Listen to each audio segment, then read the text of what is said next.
कांग्रेस की सबसे अहम निर्णयकारी संस्था कांग्रेस वर्किंग कमेटी यानी कि CWC की बैठक शुरू होने से ठीक पहले कांग्रेस के वरिष्ठ नेता दिग्विजय सिंह ने सोशल मीडिया पर एक ऐसा पोस्ट साझा किया जिसने सियासी हलकों में हलचल मचा दी। ये पोस्ट न सिर्फ अपने कंटेंट की वजह से चर्चा में है बल्कि इसकी टाइमिंग और उसमें छिपे सियासी संदेश को लेकर कांग्रेस के भीतर और बाहर कई तरह के सवाल खड़े हो रहे हैं।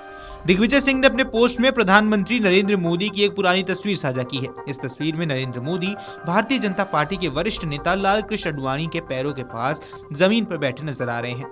ये तस्वीर भारतीय राजनीति में पहले भी कई बार चर्चा का विषय बन चुकी है, लेकिन इस बार इसके साथ जुड़ा संदेश अलग सियासी अर्थ निकाल रहा है।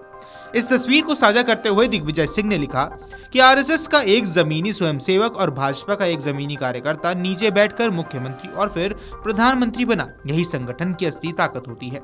दिग्विजय सिंह के इस वाक्य ने ही पूरे राजनीतिक विमर्श को जन्म दे दिया है। पहली नजर में ये टिप्पणी भाजपा और राष्ट्रीय स्वयंसेवक संघ यानी कि आरएसएस की संगठनात्मक मजबूती की सराहना जैसी लगती है, लेकिन इसके पीछे छिपा राजनीतिक संदेश कई अधिक गहरा माना जा रहा है। राजनीतिक विश्लेषकों का मानना है कि ये पोस्ट सिर्फ भाजपा या आरएसएस की प्रशंसा भर नहीं बल्कि इसके जरिए दिग्विजय सिंह कांग्रेस नेतृत्व और संगठन को एक अप्रत्यक्ष संदेश देने की कोशिश कर रहे हैं। तो ऐसे में सवाल उठ रहा है कि क्या दिग्विजय सिंह ये बताना चाहते हैं कि किसी भी पार्टी की असली ताकत उसका जमीनी कैडर होता है जो सालों तक संगठन के लिए काम करता है। कांग्रेस के भीतर लंबे समय से ये बहस भी चलती रही है कि पार्टी का जमीनी संगठन कमजोर पड़ा है और कैडर आधारित राजनीति पर पर्याप्त ध्यान नहीं दिया जा रहा। ऐसे में दिग्विजय सिंह की टिप्पणी कांग्रेस संगठन में जमीनी स्तर पर काम करने वाले कार्यकर्ताओं की कमी पर एक तरह का कटाक्ष भी मानी जा रही है। इस पोस्ट ने एक बड़ा और संवेदनशील सवाल खड़ा कर दिया है कि क्या दिग्विजय इस पोस्ट के जरिए कांग्रेस नेतृत्व को अप्रत्यक्ष रूप से नसीहत दे रहे हैं। क्या वह कहना चाहते हैं कि नेतृत्व केवल परिवार, चेहरे या चुनावी रणनीति से नहीं बल्कि वर्षों की संगठनात्मक तपस्या से तैयार होता है। यह सवाल यहाँ इसलिए भी अहम हो जाता है क्योंकि कांग्रेस बीते कुछ वर्षों से लगातार चुनावी चुनौतियों और संगठनात्मक कमजोरियों से जूझ रही है।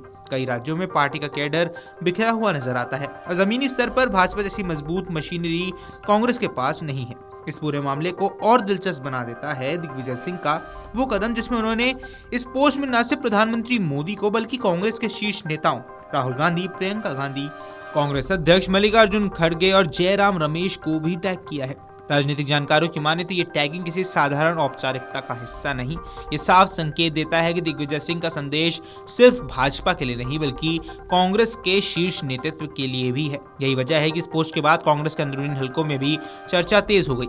इस पूरे घटनाक्रम में सबसे अहम पहलू पोस्ट की टाइमिंग है। दिग्विजय सिंह ने यह पोस्ट ऐसे वक्त पर किया है जब CWC की बैठक चल रही है और वह खुद भी उस बैठक में मौजूद है।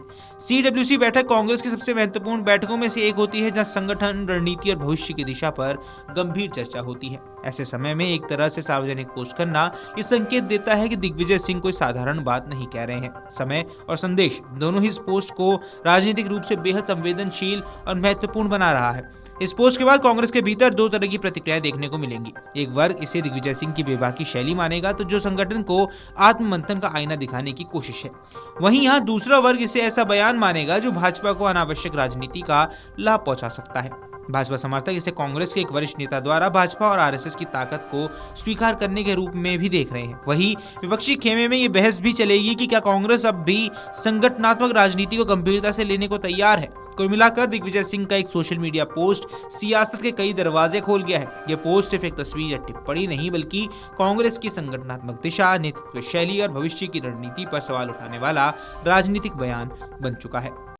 अगर आप ये वीडियो YouTube पर देख रहे हैं तो हमारे चैनल को सब्सक्राइब कर बेल आइकन दबाएं और Facebook पर देख रहे हैं तो हमारे पेज को लाइक करें।